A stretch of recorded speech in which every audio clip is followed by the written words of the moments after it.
At the end of October 1899, a group of 6 Yakut hunters set off for the upper reaches of the Indigirka River, one of the most remote and inaccessible areas of the Verkhoyansk range, where, according to local elders, there were sables with rare black fur, valued by merchants more than gold. 4 of these men never returned to their camps. The 2 who managed to escape the taiga after 3 weeks were found deranged, frostbitten, and barely alive on the riverbank, 40 versts from the nearest village. They told a story so incredible that Father Innocenti, an Orthodox priest who recorded their testimony in a church book, initially dismissed it as delirium caused by cold and hunger. However, when a search party discovered the site of their last camp the following spring, what they found there made even the most hardened taiga dwellers shudder and never return to those places again. Few people in Russia at that time had heard of the Chuchun, a creature from Yakut legends which, according to tradition, lived in the most remote parts of the taiga, avoided people, but became deadly dangerous if disturbed or if anyone invaded its territory. Russian settlers called it the Yakut Leshi, and ethnographers recorded stories about it as examples of local folklore, without attaching any serious significance to them.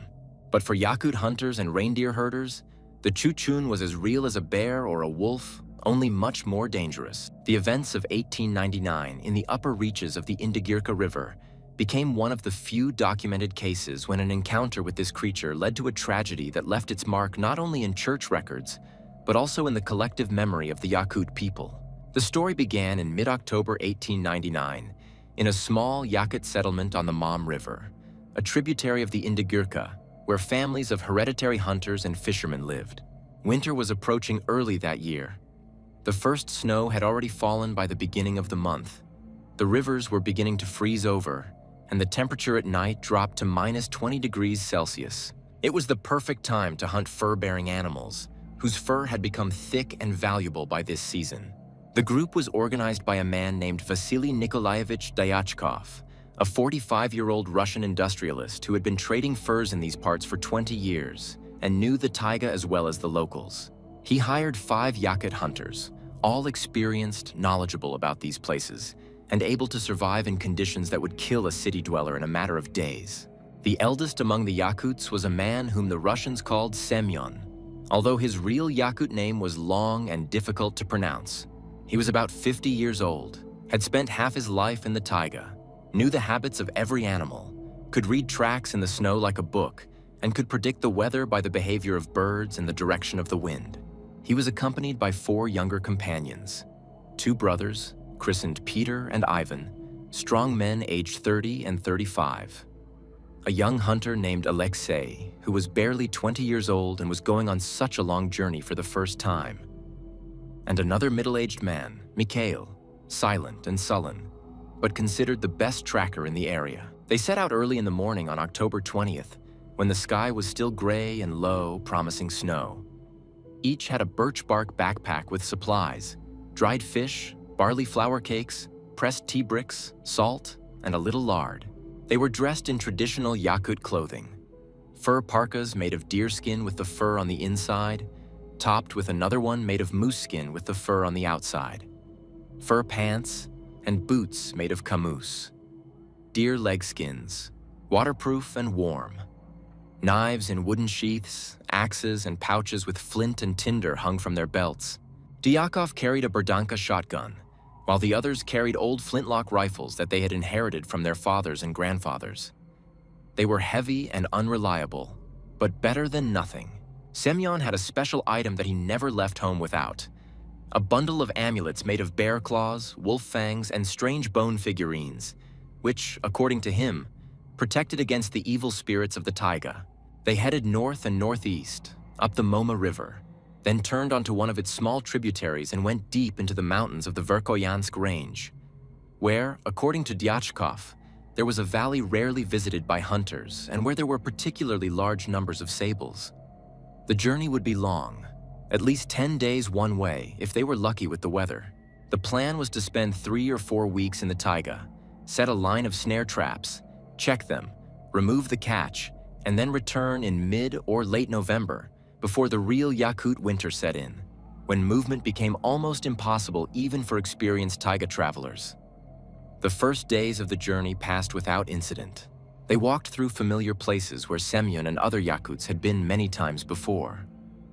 The taiga greeted them as usual, silent, vast, indifferent to the presence of people. The larch trees stood bare, having shed their needles for the winter, as these strange trees, the only conifers that lose their needles, do. Among them grew cedar pines, spruces, and in some places birches. The snow lay in a thin layer, crunching underfoot. The temperature hovered around -15. There was no wind, and the sky was clear. Ideal conditions for hiking. They set up camp at dusk, which came early, around 4 in the afternoon. They built a fire, melted snow for tea, ate dried fish and flatbread, and slept wrapped in furs, huddled close together for warmth. On the 4th day, October 23rd, they turned off the main stream of the Moma River onto a small tributary that flowed from the northeast, from the mountains. Here, Semyon became more cautious. He stopped several times, looked around carefully, and listened to the silence of the taiga. When Dyachkov asked what was bothering him, Semyon replied that he had never been to these places before, that something was wrong here, although he could not explain what exactly. It was just a feeling, an instinct developed over years of living in the taiga. Dyachkov dismissed it. He did not believe in premonitions, considering them superstition, and was too excited by the prospect of rich spoils to pay attention to the Yakuts' concerns. They climbed up the valley of the stream. The terrain became more rugged, the slopes steeper, the trees sparser. There were outcrops of rock, huge boulders covered with lichen. There was more snow here, knee-deep, and it became harder to walk. On the 5th day, October 24th, they came across the first strange sign. Mikhail, who was walking ahead, scouting the way, suddenly stopped and raised his hand, signaling the others to freeze. When the group approached, he silently pointed to the ground. There, in the fresh snow, was a footprint. It was a footprint, but not a human one. It was too big, about 40 centimeters long, maybe more. 5 toes, clearly visible, with claw marks at the ends. It was deep. The creature that left it was heavy. And the strangest thing was that the shape was almost human, but with a wider heel and longer toes. Dyachkov crouched down, studying the footprint. He had hunted bears for many years and had seen their tracks hundreds of times. This was not a bear. Bear tracks are rounder, the claws are longer, and now, at the end of October, all the bears should already be in their dens. Semyon stood at a distance, his face impenetrable, but his eyes betrayed his anxiety. They moved on, but the atmosphere in the group had changed. Everyone became more alert, looking back more often, listening to the sounds of the taiga. Young Alexei walked closer to the others, his hand reaching for the knife on his belt every now and then. Brothers Peter and Ivan exchanged glances, but remained silent. After a few more hours of walking, they found a second set of tracks, then a third, then a whole chain of tracks that ran parallel to their route, about 100 meters to the right, along the mountainside. The tracks were fresh, left no more than a day ago. Judging by the pace, the creature was walking slowly, stopping occasionally. Where the tracks converged, there were indentations, as if it had been standing, watching something. On the evening of October 24th, they set up camp in a small hollow protected from the wind by rocks. They built a large fire, not even for warmth, but for light and a sense of security. Semyon took out his bundle of amulets and hung them on branches around the camp, muttering something in the Yakut language. Prayers or spells, Dyachkov did not understand. When he finished, the industrialist asked him directly what the tracks were. Semyon was silent for a long time, staring into the fire, then said one word in Yakut that Dyachkov did not understand. Mikhail, who knew Russian better, translated Chuchun. Dyachkov had heard this word before, but had never given it any meaning. Local fairy tales, scarecrows for children, nothing more. He asked for an explanation of what it was. Semyon spoke slowly, choosing his Russian words carefully. Chuchun is something that lives in the most remote places of the taiga, where people do not go. It is as big as a bear, but walks on 2 legs like a human. It is covered with dark, almost black fur. Its face resembles a human face, but is larger, more frightening, with protruding cheekbones and a heavy jaw. It is very strong. It can break a tree as thick as an arm and kill a person with a single blow. It avoids people, but if a person enters its territory, if it is disturbed, it will attack.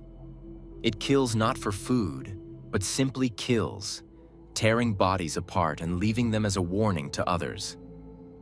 Dyachkov listened, trying not to show that the Yakut's words made him nervous. He was a rationalist, a man of the 19th century who did not believe in spirits and monsters. Perhaps, he thought, it was some unknown species of bear or other beast that lived in these remote mountains.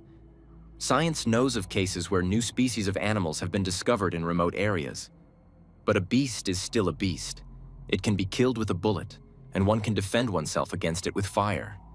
He said this aloud, but his words sounded less confident than he wanted them to. Semyon shook his head but did not argue. He only said that they needed to turn back tomorrow, that they had gone too far, that this was a bad place. Dyachkov refused. They had already covered more than half the distance, spent 5 days, and their food supplies were calculated for a specific period. Returning empty-handed meant losing money, time, and reputation. Besides, there were 6 of them. They were armed, and they had fire. What beast could be dangerous to such a group? Semyon did not answer, but his face became even more gloomy. The other Yakuts remained silent, obeying the decision of the Russian industrialist who had hired them and who was formerly the leader of the expedition. The night was restless. No one really slept. Everyone listened to the sounds of the taiga. Several times, a strange sound was heard. Distant, hollow, like a low roar or howl, but not quite. It came from somewhere to the north, from deep within the mountains, and every time it sounded, everyone in the camp froze, listening. Dyachkov assured himself that it was the wind in the rocks, or the cry of some night bird, or an echo distorted by the mountains. But it was hard to be sure. On the morning of October 25th, they moved further northeast, up the valley. Snow had been falling since early morning, fine, dry, crunchy. Visibility was poor, no more than 30 or 40 meters ahead. They walked in silence, conserving their strength, breathing heavily in the cold air. By noon, they reached the place that, according to Dyachkov's calculations, was to be their base camp. A small plateau on a mountainside, protected on 3 sides by rocks, with a small grove of cedars where they could shelter from the wind and from where they had a view of the surrounding valleys. It was the perfect place to set traps within a radius of several kilometers. They began to set up camp. They cleared the snow from the ground, stacked stones for a fireplace, and stretched a canvas awning between the trees to sleep under. They gathered dry deadwood, which was plentiful here. By evening, the camp was ready. A large fire was burning and a pot of tea was boiling. They sat by the fire, ate dried fish, warmed themselves, and discussed their plan for the next few days. Dyachkov was satisfied. The place was really suitable. Tomorrow they would start setting traps, and if they were lucky, in a week or 2 they would have a rich haul. But Semyon did not share the industrialist's optimism. He sat away from the fire, peering into the darkness of the taiga, his face like a mask. When Dyachkov asked what was bothering him, the Yakut pointed somewhere toward the rocks. There, at the edge of the firelight, lay a pile of bones in the snow. They went over to take a look. They were the bones of a deer, a wild reindeer, judging by their size. But it was not a complete skeleton, just scattered bones, ribs, vertebrae, parts of legs, a skull. All the bones were broken, crushed, the bone marrow removed. It could have been the work of wolves or a bear, but something about this pile of bones was wrong. They were not lying there like the remains of a predator's usual meal, but were scattered in a kind of circle as if deliberately laid out. Dyachkov kicked the deer skull with his foot, and it rolled to the side. He said it was the old prey of some beast, nothing special, and returned to the fire. But the others saw how his hand involuntarily gripped his rifle tighter. Semyon did not follow him. He stood looking at the bones, then slowly walked around them, carefully examining the ground. When he returned to the fire, his face was pale, and he told Dyachkov that they could not stay here, that they had to leave immediately, that this place was marked, that the Chuchuna had shown them a sign. They were on her territory. Dyachkov was angry. He had invested money in this expedition, hired people, and spent time. Now that they had finally reached their destination, this superstitious Yakut wanted to abandon everything because of a pile of bones and children's horror stories. He said sharply that they were not going anywhere, that tomorrow they would start setting traps as planned, and that if Semyon wanted to leave, he could go alone. But then he would not get his share. Semyon was silent, staring into the fire. The other Yakuts were also silent, torn between fear of the unknown and the need for the money promised by the industrialist. That night, the night of October 25th to 26th, the first attack took place. Dyachkov woke up to someone shaking his shoulder. It was Mikhail, his eyes wide open, whispering something in Yakut. Dyachkov sat up, rubbing his eyes, trying to understand what was happening. The fire had almost gone out. Only smoldering coals remained, giving off a faint reddish light. The others also woke up, got up, and grabbed their weapons. Semyon stood at the edge of the camp, tense, peering into the darkness between the trees. He pointed his hand somewhere to the side, and everyone turned in that direction. There, in the darkness, 50 or 60 meters from the camp, stood something large. A silhouette, barely discernible in the dim light. Tall, taller than a man. Dyachkov estimated about 2.5 or 3 meters. Broad-shouldered, it stood motionless, and it was impossible to tell whether it was looking at them or just standing there. No sound came from it. Dyachkov grabbed his rifle, raised it, took aim, but did not shoot. It was too dark, too far away, and the target was unclear. He shouted loudly, trying to scare away the beast if it was a beast. The shout sounded strange in the night silence of the taiga. The echo rolled across the mountains and faded away. The silhouette did not move. Semyon threw an armful of dry branches into the fire, and the flames flared up, illuminating the camp and the immediate surroundings. The light did not reach the place where the silhouette stood, but now it was easier to see. It was still there. Then slowly, it turned and disappeared into the darkness between the trees. No crackling of branches, no footsteps, nothing. It just disappeared. They stood staring into the darkness, but saw nothing more. Only the wind rustled in the tops of the cedars, and the distant howling of wolves could be heard somewhere to the west. No one slept for the rest of the night. They sat by the fire, which they now kept going by constantly adding wood. Their guns lay nearby, loaded and cocked. Several times it seemed that there was movement in the darkness. Sounds were heard, but nothing definite. The morning was gray and gloomy, with snow falling incessantly. When it was light enough to see, Mikhail and one of his brothers, Peter, went to where the silhouette had stood during the night. They returned 20 minutes later, silent and gloomy. There were tracks there, the same tracks they had seen before, but now fresh, left a few hours ago. Judging by the tracks, the creature had stood there for a long time, then headed north, into the mountains. Dyachkov tried to collect his thoughts. Part of him still did not believe that they had encountered something unknown. Maybe it was a bear, unusually large, which had not yet gone into hibernation. Maybe it was a hermit, some kind of exile or fugitive living in the taiga, who had gone wild.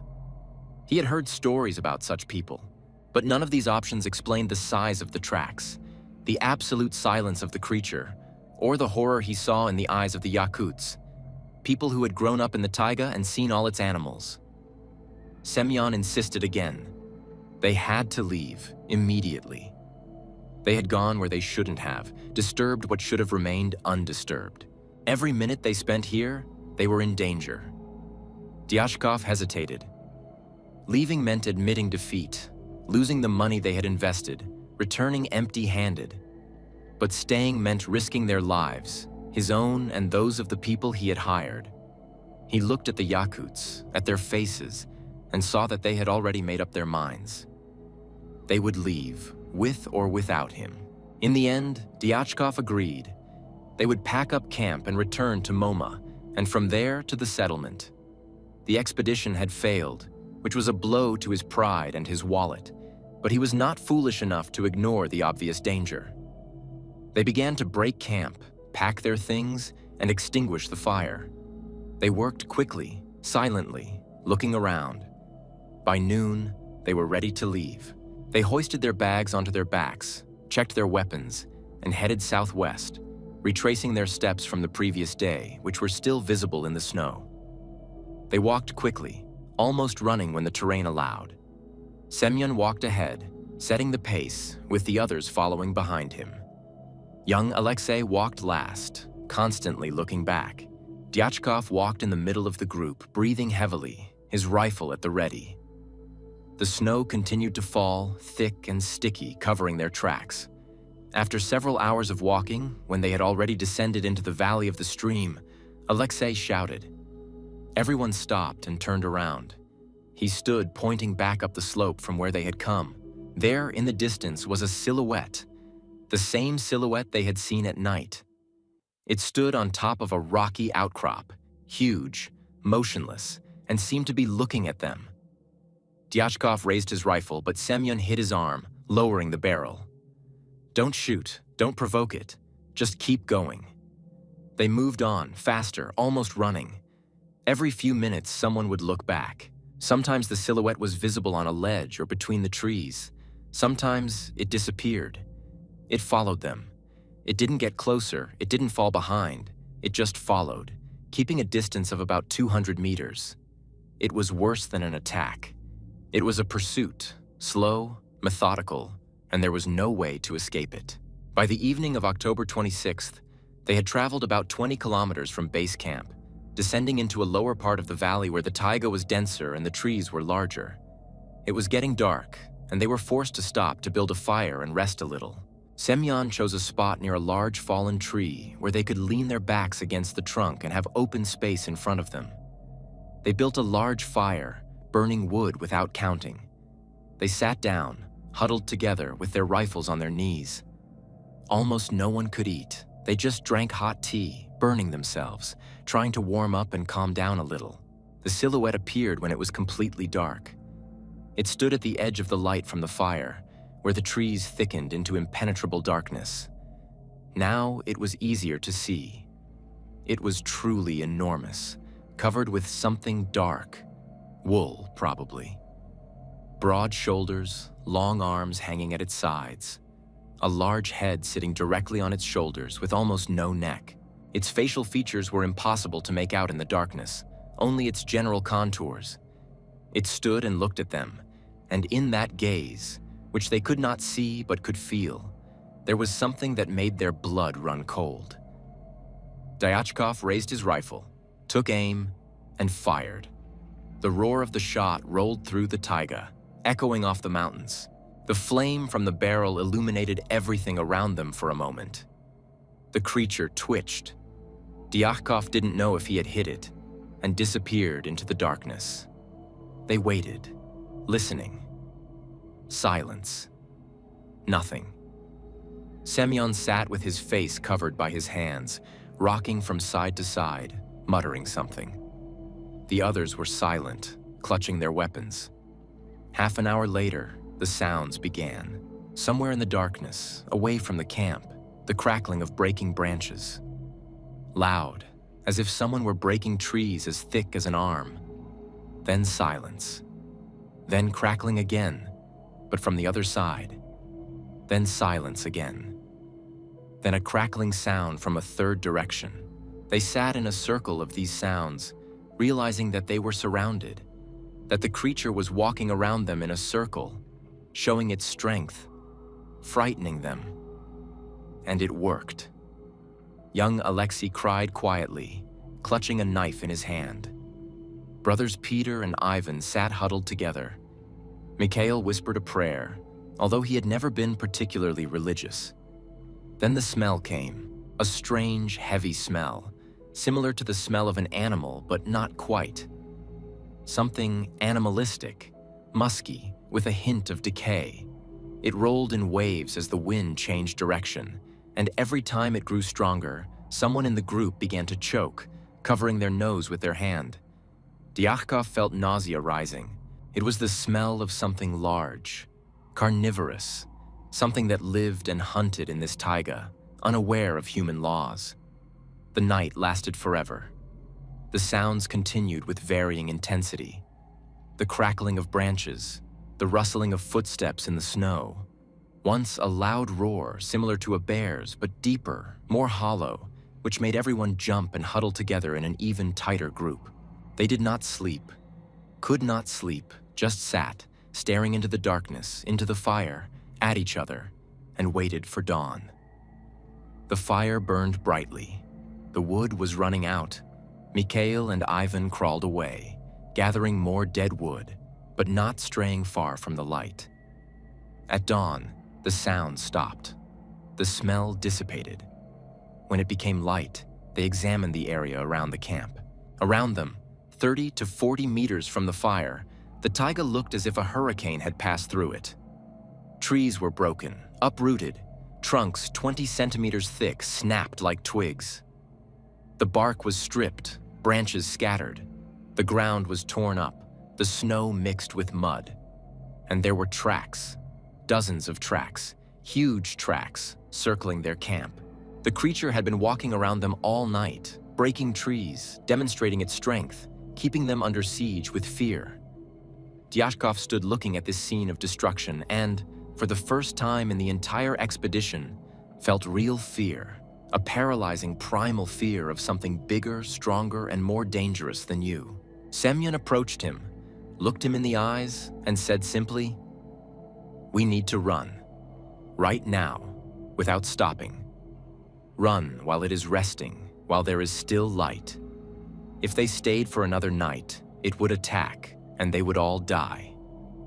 They left almost all their belongings behind, taking only their guns, knives, and a little food. They left the rest by the fire. And they ran. They didn't walk. They ran as fast as their strength and the deep snow would allow. They ran southwest, down the valley of the stream, toward Moma, toward the camp, toward people, toward salvation. They ran all day on October 27th, stopping only for a few minutes to drink water from the stream or catch their breath. Semyon set the pace, relentless and exhausting. Young Alexei lagged behind, gasping for breath, and had to be supported under the arms and dragged along. Dyachkov felt his lungs burning and his legs turning to lead, but he ran because stopping meant death.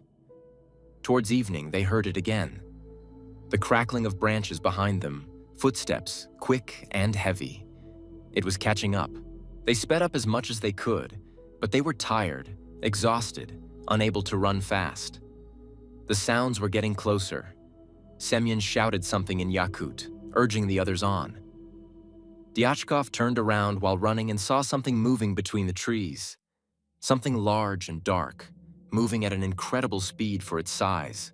It was running on two legs, leaning slightly forward, its long arms swinging in time with its steps. The distance was closing.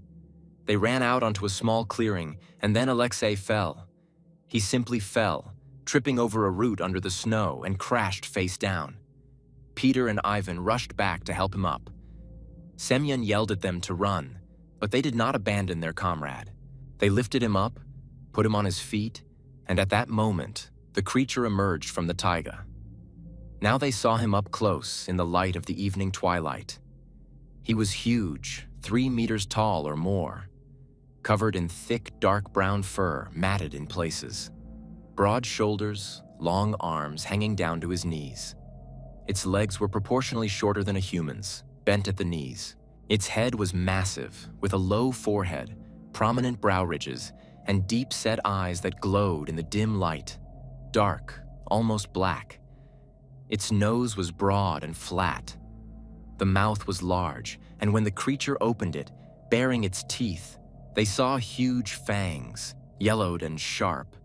The smell was so strong that Dyachkov staggered and almost lost consciousness. The creature looked at them, And there was something in that gaze that made Dyachkov realize that this was not an animal acting on instinct. It was something intelligent, or possessing a semblance of intelligence, something that understood what it was doing, that killed consciously, perhaps even with pleasure. It stood motionless, studying them, deciding who to attack first. Dyachkov raised his rifle and fired point blank at its chest. There was a loud bang, smoke, and recoil. The creature jerked and growled, a sound they would never forget, guttural, deep, full of rage. But it did not fall. It didn't even retreat. The rifle bullet, large enough to kill a bear, had hit its target. That much was clear, but it hadn't stopped it. Semyon and Mikhail fired almost simultaneously, their old flintlocks booming, enveloping everything in smoke. The creature roared again, took a step back, then a step forward, and lunged. It moved faster than anything of its size had any right to move. One leap, and it was among them. A blow from its massive paw sent Alexei flying through the air several meters, crashing into a tree with a crunch of breaking bones, falling and not moving anymore. Peter tried to stab it with his knife, but the creature grabbed his arm, jerked it, and there was a horrible sound of tearing flesh and crunching bones. Peter screamed, piercingly, inhumanly, and the creature threw him aside toward his brother, who was trying to run away. Ivan didn't make it. A blow from behind, to his back, and he fell face down in the snow and didn't get up again. Dyachkov, Semyon, and Mikhail ran. They just ran without looking back, leaving everything behind, with only one thought: to escape, to survive. Behind them, they heard screams that quickly died away, then sounds that are impossible to describe, crunching, cracking, growling. They ran until darkness fell, until it was completely dark, then continued on, stumbling, falling, getting up, and moving forward. Semyon knew these places. Even in the dark, he knew where to go. They walked all night without stopping. There was no pursuit behind them. The creature remained there, in the clearing, with its prey. By dawn on October 28th, they reached Moma. The river had already begun to freeze. The ice was thin but held. They crossed the river, and only then did Dyachkov risk looking back at the taiga from whence they had come. Nothing.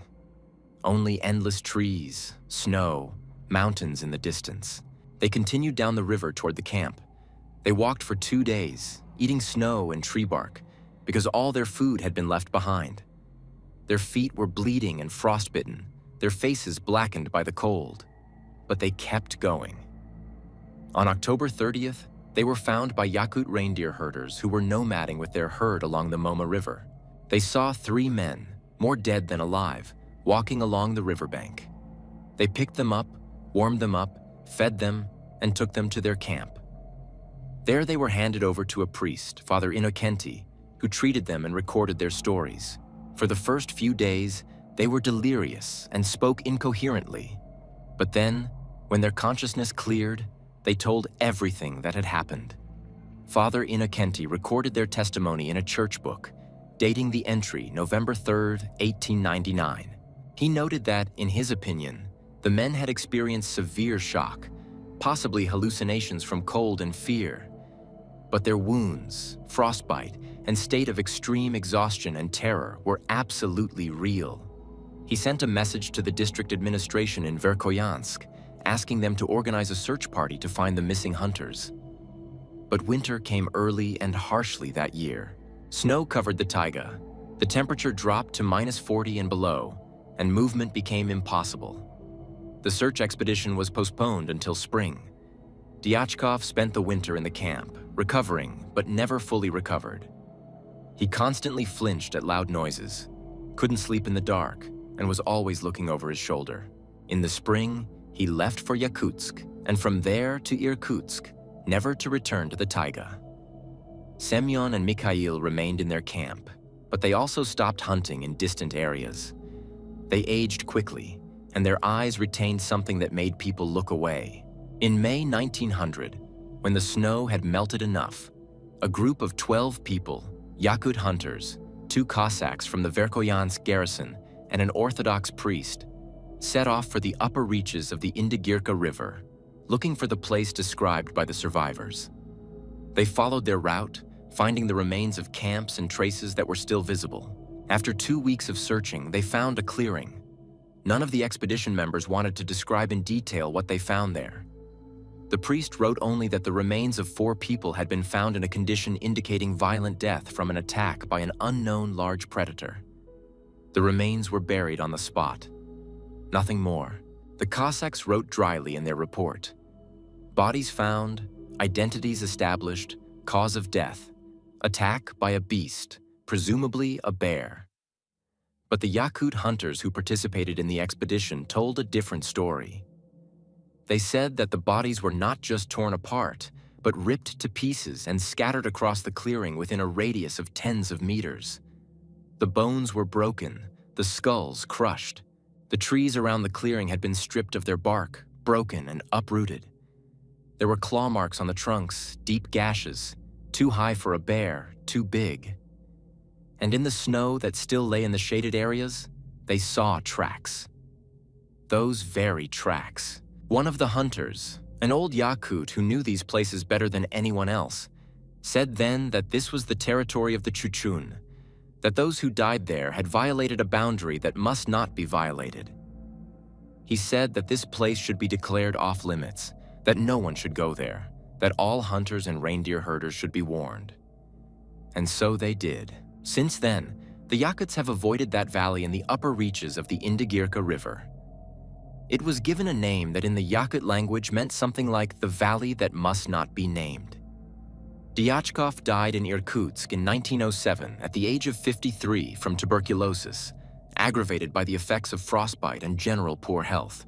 Before his death, he dictated notes describing what had happened in the taiga, but these notes were dismissed as the ravings of a sick man and were not published. Semyon died in 1912, Mikhail in 1915.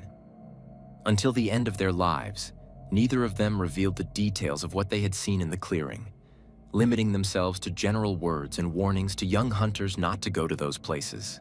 The story of the disappearance of the hunters in the upper reaches of the Indigirka River remained in church records, administrative documents of the Verkhoyansk district, and oral traditions of the Yakuts. Over the years, it has been embellished with additional details, some of which were probably exaggerations or fabrications. But the basic facts remain unchanged.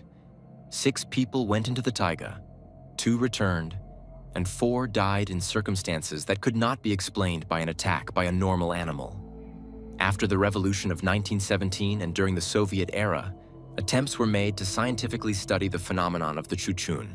Several expeditions were sent to remote areas of Yakutia, searching for traces, interviewing local residents, and collecting evidence. Some found traces.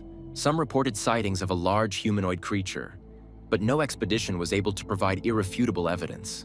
Official Soviet science explained the Chuchun as a relic of ancient beliefs, a mixture of fear of the taiga and misidentification of encounters with bears or other animals. But Yakut hunters, those who spend months in the taiga, who know it like their own home, still believe.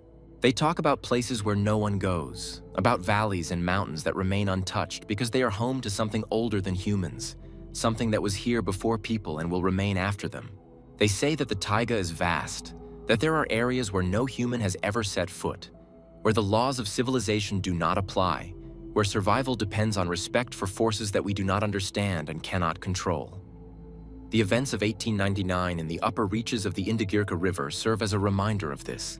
A reminder that there are boundaries that should not be crossed, places that should not be visited, secrets that are better left undisclosed. 6 men crossed that line, driven by greed for profit, and 4 paid for it with their lives. The 2 who returned carried the burden of that knowledge to the end of their days, and the memory lives on in stories told around campfires, in warnings passed down from elders to younger generations, in the silent stone monuments in the Yakut cemetery, where those who saw what they should not have seen and lived to tell the tale are buried.